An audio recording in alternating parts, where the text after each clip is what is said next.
Hello everyone, writers বিল্ডিংয়ের অন্দরমহল সিরিজের last পার্টে চলো তোমাদের আরও কিছু জায়গা ঘুরে দেখাই।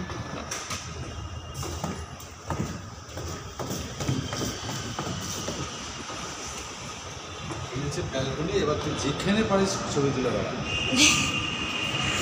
বাহ সুন্দর। আর এই যে তোমরা যেটা দেখছো সেটা একটা খুব সুন্দর বারান্দা বলো বা অলিন্দ বলো বা ব্যালকনি যাই বলো না কেন, তবে এটা কিন্তু সেই বারান্দা নয় যেটা তোমরা ভাবছো, কারণ অবভিয়াসলি সেটা একটা প্রোটেক্টেড এরিয়া, সেখানে ক্যামেরা অ্যালাউ নয়। তবে এই জায়গাটাও কিন্তু খুব সুন্দর ছিল, তোমরা দেখেই আশা করি বুঝতে পারছো। আর জানো, এই বিল্ডিংয়ে এরকম অনেক জায়গা আছে, এরকম অনেক ঘর আছে যেগুলো কিন্তু পার্মানেন্টলি সিল করে দেওয়া হয়েছে।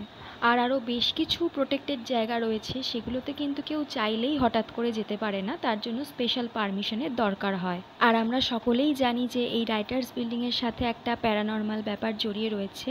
আর আমি গিয়ে অনেকের মুখেই শুনলাম এটা কিন্তু সত্যি, মানে তারা সত্যিই ফিল করেছে বিষয়গুলো। সেই কারণেই হোক বা অন্য যে কোনো কারণেই হোক, এর বেশ কিছু জায়গা কিন্তু বন্ধ করে দেওয়া হয়েছে। আর রাতের বেলা একমাত্র সিকিউরিটি গার্ড ছাড়া আর কেউ থাকে না, বলা ভালো থাকতে পারে না।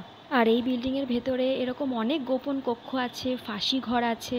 আর আমি এরকমও শুনলাম যে এর ভেতরেই নাকি একটা সুড়ঙ্গ আছে, মানে ইংরেজরা তো আর কম অত্যাচার করেনি, মানে মানুষদেরকে হত্যা করে ওরা ওই সুড়ঙ্গে ফেলে দিত, ওটা নাকি ডিরেক্ট গঙ্গায় চলে যেত। তবে এগুলো টোটালি আমার শোনা কথা, তবে এটা কতটা সত্যি আমি বলতে পারবো না, আমি তো নিজে চোখে দেখিনি। তবে আমি যতটুকু শুনলাম তোমাদের সাথে শেয়ার করলাম। আর তোমাদের সাথে একটা মজার কথা শেয়ার করি, এই বিল্ডিংটা যে বানিয়েছিলেন টমাস লায়ন, তিনি এদেশে এসেছিলেন দেশি ছুতোর মিস্ত্রিদের ট্রেনিং দিতে, যাতে তারা বিলিতির ধাঁচে আসবাবপত্র তৈরি করতে পারে। আর এই লায়ন সাহেবেরই ছোটোখাটো কিছু বাড়ি তৈরির অভিজ্ঞতা ছিল। আর ইংরেজরা তো ভাবেনি যে এটা একটা এত বড় ভবনে পরিণত হবে, কারণ ইনিশিয়ালি এটা তো কেরানিদের সাধারণ থাকার জায়গা হিসাবে তৈরি হয়েছিল। তাই ইংরেজরা আর এর পেছনে খরচা বাড়াতে চায়নি, তাই লায়ন সাহেবকে এই বরাতটা দেওয়া হয়েছিল। আর কেরানিরা এখানে থাকতে শুরু করার পর তাদের একমাত্র মনোরঞ্জন ছিল পানভোজন, ফলে সন্ধে হলেই আসর বসতো, মারামারি গন্ডগোল লেগেই থাকতো। আর এই খবর কোম্পানির কানে যাওয়া মাত্রই তারা তাদের সেই বাসস্থান তুলে দিল। এরপর ওয়েলেসলির সময় কেরানিদের জন্য ওই বিল্ডিংয়ে বসানো হলো ফোর্ট উইলিয়াম কলেজ। উদ্দেশ্য ছিল তাদের ভাষা শিক্ষা, যাতে ব্রিটিশ কেরানিরা স্বদেশীদের সাথে মিলেমিশে কাজ করতে পারে। আর এখানেই কিছুকাল পড়াতে এসেছিলেন ঈশ্বরচন্দ্র বিদ্যাসাগর। এর কিছুকাল পর অবশ্য কলেজটি এখান থেকে স্থানান্তরিত হয়ে যায়।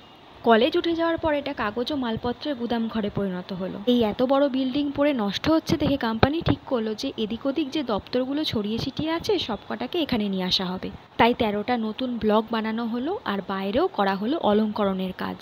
তাহলে রাইটার্স বিল্ডিংয়ের অন্দরমহল সিরিজের 4টে ভিডিও তোমাদের কেমন লাগলো অবশ্যই জানিও। দেখা হচ্ছে নেক্সট কোনো ভিডিওতে।